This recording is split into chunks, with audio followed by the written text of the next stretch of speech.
In today's video, we're going to test the most hated powertrains in trucks today. Inline 4 turbo, naturally aspirated V6. I borrowed these trucks from Jerry Seiner, Buick GMC here in South Jordan, Utah. Be sure to ask for Frank, and Larry H. Miller, Chrysler Jeep Dodge Ram here in Sandy, Utah. Be sure to ask for the general sales manager, Danny. Let's go ahead and drive this one first, and then we'll drive that inline 4 turbo next. So let's go ahead and get down the road. One thing I like about a naturally aspirated V6 is obviously it's less components, right? So less things to fail long term. Now, one thing I've noticed about these turbocharged engines are they are making them kind of like diesel in terms of the construction. But with this Pentastar engine, it's not just any V6. This is actually a mild hybrid. So instead of it having a alternator, it basically has a generator. So in a second, I'll kind of go over some of the specs on this powertrain. But just for example, the stop start just came on, and it does work a lot better. I've said this in other videos. Whenever I drive these vehicles with stop start, I always disable it in the summertime because the AC gets really warm, right? But in the wintertime, I feel like you really get the better benefit because it's a little bit cooler outside, the car doesn't get so hot. I'd rather be cold than hot any day of the week. But this engine is so smooth, and they've been using this engine for a while, so there's nothing new here. And I know a lot of people are hoping that Ram would have just made the standard output, you know, the standard equipment, but it's a $2,700 option if you want that engine. So it's a lot of money, right? So they want to try to keep the price point down on these trucks. So I understand why they decided not to make that engine standard equipment. There is a 4-cylinder turbocharger that is used in the Wranglers, but I don't think it's enough power personally. I mean, I don't like the idea of a 4-cylinder, and that's only a 2-liter displacement versus that 2.7 that's in the GMC. So they would be a little bit behind in displacement. But nevertheless, I like the new Ram trucks. If you're looking at the Bighorn and the Tradesman models, there's not a big difference for the interiors. They just kind of updated some of the trim pieces here and there and some of the buttons, but you have to go up to really a Laramie to see a huge difference in the interior, because now you can get that 14-inch display. This truck is available with a 12-inch display, but yeah, like I said, really in the higher trims where you start to see that true refresh on these trucks. But let's go ahead and talk about the powertrain, and then we'll do the 0 to 60. So here it is, the tried and true Pentastar 3.6-liter V6. It's going to have 305 horsepower, 269 pound-feet of torque. All the power goes through an 8-speed transmission known as the 850RE, and it has a 321 axle ratio out back. Let's see how it performs. Here we go.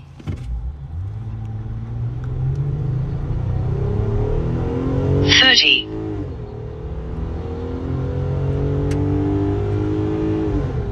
60.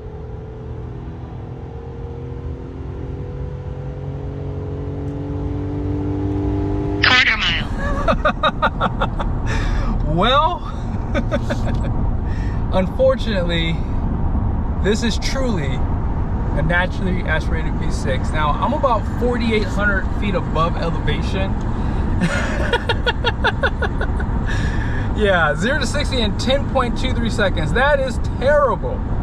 But you have to understand, we're not racing here, right? We're just driving a pickup truck. Now, obviously, most people who are buying this powertrain, they probably are just doing small projects around the house. So they like the idea of having a pickup truck. You're not buying this because you gotta have the power. You're buying this because it's gonna be just enough to tow a 4,000-pound trailer. You have enough bed capacity to carry heavy stuff for the garden, whatever you're doing, I don't know. But yeah, if you look at the power in this truck compared to the one in the Turbomax GM trucks, it's definitely pretty bad. Like, I think that Ram should have maybe lowered the price and lowered the power output in the inline 6, because that's pretty bad, guys. Like 10 seconds 0 to 60, and it feels like a dog too. It feels like a dog. I mean, being this high above elevation, the air is thinner, right? So the engines perform a little different. But what you get from this engine is it's very smooth. it's also, in my opinion, gonna be more reliable if you do a lot of driving. If you plan on putting 100,000 miles in a couple years on your cars, 50,000 miles a year, I would prefer a naturally aspirated V6. I just would, versus a turbocharged engine. Now, obviously, if you're on the highway, that turbocharged engine's not under boost all the time, so you do have the benefits there. But if you're driving a lot in the city, a lot of stop and go, I think that, again, this is the way I would like to go. Now, as far as the brakes go, GM and Ram have some of the best brake feels in the market. They're not touchy, they're very, very confident, firm feel. You don't feel like you have to push too hard. And the steering is, I would say it's like in the middle. It's not stiff, but it's not loose either. But this truck, it handles like a cheap truck would. I mean, it doesn't have that stability that I would like to have. I mean, if I were towing a 6,000, I don't know what the max towing is with this truck, but it's probably somewhere in the neighborhood of 6,000 and 7,000 pounds. I don't think I would tow that much with this truck. Some things you have to understand is the stability, because this doesn't have the longer bed. It's not that heavy of a truck either, so those things really will affect how it handles on the road. But as far as the noise goes, let's go ahead and check that out. I'm going to switch cameras here. This is very important for me because which engine is louder at 65 miles an hour? Let's see. About 64, 65 by the window. 66, so it's a little bit louder in here, shockingly. And out back, about 62, 63. One more time here. Okay, so 62 to about 61 right here. Now, there was a truck going by, and I think I was picking up on that. So yeah, there is a little bit of road noise. The tires are pretty darn good, 18-inch wheels. All in all, I do like the way this truck feels on the road. And yeah, if you don't need towing capacity, or if you don't need a lot of power, this truck is perfect. We're getting off at exit 3 here, and we're just gonna coast down. We might, no, we have a red light. Okay, that's good. I like to stop here, and hopefully it's the same scenario with the GMC, but brakes do feel really good. This truck is smooth. This has the 850 RE 8-speed transmission, by the way, too. So 19.1. If you didn't watch my last video, I did do a test with the inline 6 turbocharged, twin turbocharged, and then the 5.7. So you might want to check that video out too if you like, because at this point, this truck is ahead. And that's why Ram kept this engine around, because it is more fuel efficient than both of those engines are. And that's with that hard acceleration up to 80. But I know a truck is slow because by the time I got to 80 miles an hour, it went quarter mile. I can never get to the quarter mile because I'm going too fast at that point on the highway, so I have to slow down anyways. But with this truck, I was barely over 80 miles an hour, whereas in other cases, I'd be over like 90 miles an hour if I kept going. Here are the numbers on the door. Gross fuel weight rating is going to be 6,900 pounds. Payload is just under 1,700, which means it weighs 5,201 pounds on the curb. Shockingly, at 65 miles an hour, we're just under 2,000 RPMs, and that's with the 850 RE transmission. The other engines, the 5.7 and that inline 6, have the 8 HP 75. So that's pretty high RPM, I would say, for this setup here. Let's see what it is at 75 miles an hour. Do you guys see that? At 75 miles an hour, we're just at 1,800 RPM. So I guess we were still like in 6th or 7th gear at 65. That's the difference between the 850 RE and the 8 HP 75. I feel like the 850 RE does kind of gear hunt sometimes, and it was just kind of hanging out around 6th and 7th gear. Now granted, again, the RPMs are pretty consistent between the gears because the ratios don't change that much once you get above like 6th gear. But here are the temperatures, in case you want to see all of them. They don't have something like this for the GMC, like for like the coolant, like a readout like this, I should say. This is a gauge summary, and I love that they give you all these temperatures. So the 850 RE runs about the same as what it does in the Hemi.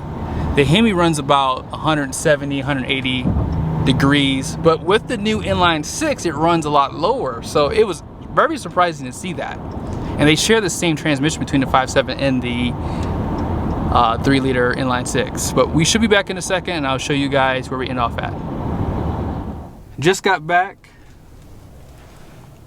21.4 MPGs, 12.1 miles driven. That ain't bad, guys. That ain't bad for a pickup truck. I'm kind of shocked it got over 20, especially after that 0 to 60. Let's drive the Turbomax. One thing that I've noticed about these inline 4 engines is how loud they are. Like, you hear that like that sound. It's kind of annoying. Maybe I'll let you guys listen to it really quickly. Here it is.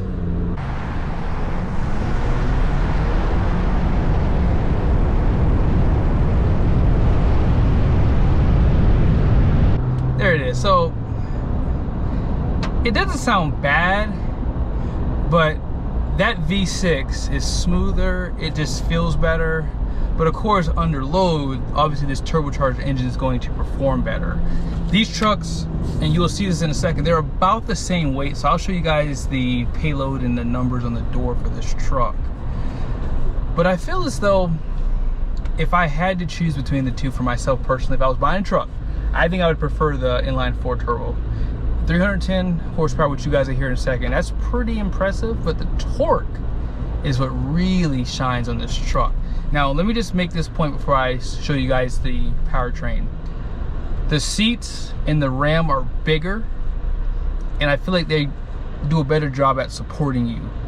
And I have to get a Ram and a Ford together and do the seats back to back, but GM has small seats. I've always noticed that. Like, I have a GM product, and I've noticed how much smaller the seats are compared to the competitor. So hopefully they fix that in the future. So here's that 2.7 liter inline 4 known as the Turbomax. It's going to have 310 horsepower, 430 pound-feet of torque. It too has an 8-speed behind it, but it's going to have a 342 axle ratio. Let's see how it performs. Here we go.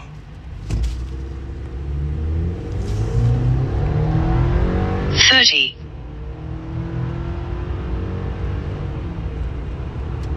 60. 60.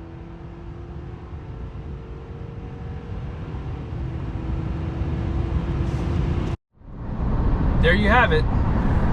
There's nothing like a forced induction engine. And even though the sound isn't as good as the naturally aspirated V6, the performance is a lot better. Now, obviously, where this engine's gonna have to really pick up the pace is on how it performs for miles per gallon, because the performance is definitely better, but it's not like groundbreaking, and that's kind of where I think that most people have to make their decision. It has a lot more get up and go. Like, I felt like the V6 felt sluggish, especially like over 60 miles an hour. Like, if you have to pass someone and they want to be a jerk to you and like not let you pass, they're going to probably keep you from doing so. With this engine, you have a better shot at getting around cars. Like, especially, you guys see where we're traveling right now. We're on the highway and there's just a lot of cars. So if you need to get around someone, if you need to pass, it's just nice to have that extra performance, right? And the engine is pretty responsive. There's really no turbo lag with this engine, and it's an overbuilt 4-cylinder. Like I said, these engines have, like, this has a fully forged bottom end for a 4-cylinder engine. I mean, that's really unheard of, and you don't really need that, but because of this extra boost that this engine has to create, I feel like GM did the right thing by doing that. But definitely feels quiet. I think I like the steering feel better in this truck. There's still body roll. Brakes, as I said, on both trucks, they both perform extremely well. Extremely well. I feel like there's a little bit more, you have to push down a little bit more, but apart from that, it's still confident and it feels good. Now we gotta check out the sound here. Let me get up the speed because I did not do it on the acceleration. And as I said, like, I'm only maybe like 20% down, and I feel like I have more than enough power to get up the speed. Like, if I were to gun it, I feel like I would have enough to get around cars. So here it is.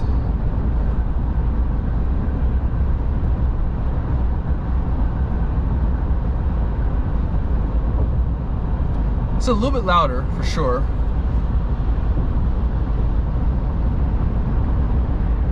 By the window, it's like 68, 69.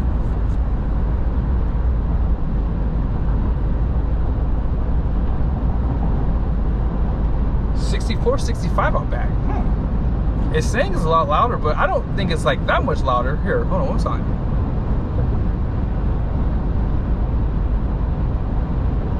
64, 65, okay. Now you have to remember, this has a 342 rear end versus the 321, so the RPMs might run a little bit higher. I'll show it to you guys here in a second. But yeah, the steering feel in this truck, I like it better than the Rams for sure. And I feel like both trucks do have a convex on the driver's side, but they don't give you one on the passenger side for the GMC, but Ram does. Love the convex. If you're towing a trailer, that's all you really need. You don't need a tow mirror package on these trucks. And I don't think the tow mirrors look good on the GMCs at all. This screen here, I like the layout, but they don't give you as much information as that Ram does. But overall, I think that both trucks handle well. They're both comfortable. The seats, as most people have confirmed, are a little bit stiffer in the GM. So I've said this a lot. If you like a stiffer mattress at the house, I think that you will like these seats better. If you like a softer mattress, you're probably going to prefer that Ram seat. We just jumped off on exit 3. And I'm going to show you guys where we are.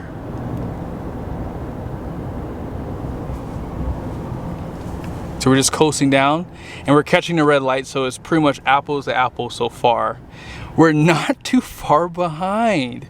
We are behind, but not by much. I think it was like 19.1 right here versus 18.7. Not bad. The stop start is on. I used AC for both trucks because it's pretty warm outside today. It's 84 degrees.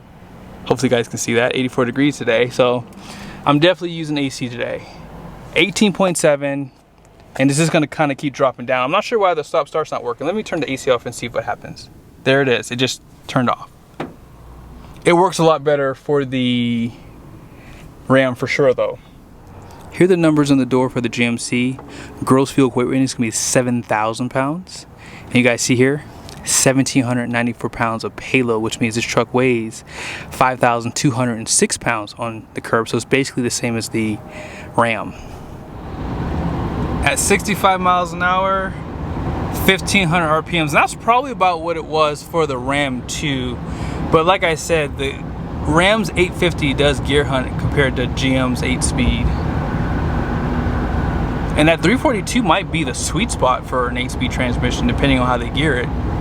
But if I give it a little bit of acceleration, it's quick to downshift. I like this transmission better for sure. I feel like it just performs better all around. I've actually towed with this setup before in the past, and it has enough power. I would prefer this over the V6. Oh, even though I never towed with the V6, I can tell you right out of the gate, having the extra power is worth it when you're looking at these smaller displacement engines, especially a V6. So let me show you guys what it is at 75. So this is kind of interesting. The RPMs are lower for the GMC, which it shouldn't be because it has a 342 versus a 321 on the Ram. So I would have expected this transmission to run a little bit higher RPM, unless that 850 RE wasn't able to get into the 7th, 8th gear. I mean, it could have been running in 6 because, again, we're higher above elevation, which is going to affect the performance. So it probably needed more RPM to maintain speed, maybe. I don't know. You guys see the transmission temperature, by the way? 201. That is pretty warm, in my opinion. I like to see like 170 and less, especially if you're not towing, and it's only 84 degrees outside. We're not driving in the city. No hard acceleration except for the one you guys saw earlier, but yeah, that's pretty warm in my opinion. So I don't know, I'd like to see a little bit lower temperature. So, but again, the manufacturers have their reasoning for running the higher temps on the trans, because Fords are the same way. They do run a higher RPM, or excuse me, a higher temperature. But we should be back here in a second, and I'll show you guys where we end off at. That's interesting. 21.9, 12.4 miles driven. Wow. These entry-level full-size pickup trucks are very important right now. When you think about pricing, these trim levels are pretty low. And this truck is about $56,000 and this one's just under $58,000. With that being said, having the right powertrain is crucial because not everyone needs a V8 and not everyone needs more horsepower and torque. But I think the Turbomax does a good job giving you the best of both worlds. You guys saw it edged out the naturally aspirated V6 for fuel economy, and it beat the naturally aspirated V6 by a full second to 60. Insane.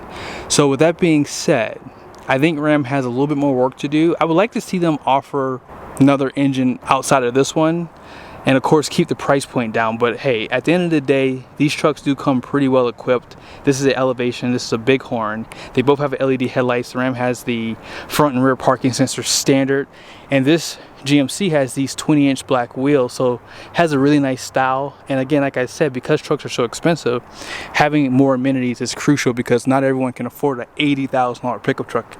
So with that being said, I hope you guys liked the video. Be sure to subscribe to the channel. Having to edit all this content is not easy, and I do it all. I am a one-stop shop, and I might have to change that soon, so we'll have to wait and see how that all works out. But be sure again to like the video if you liked the content, subscribe to the channel. See you guys soon.